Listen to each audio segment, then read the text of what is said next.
Espírito Santo, o que eu faço? Eu vou vontade de ir lá e... Porque às vezes não é, às vezes ele sabe o que tem que fazer. Assim, né? Não, eu vou lá tirar satisfação, vou. Eu comigo é escrevo. Eu não sou qualquer um, é isso. Quer tirar satisfação. Agir com as próprias, com o braço, com a perna, com a bola. Mas a dica o segredo que a oferta seja recebida por Deus. Arranca a cabeça fora. E deixa ele controlar a tua vida. E quando você entregar a ele, fica tranquilo, fica tranquila. Vai começar a chegar a instrução do céu para você.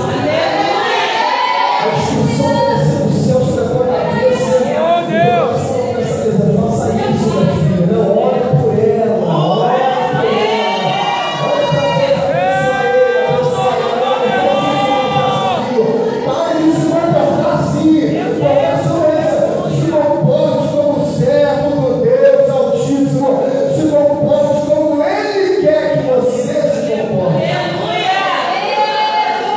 Versículo 6 vai dizer que o arrancou a cabeça, arrancou. E agora?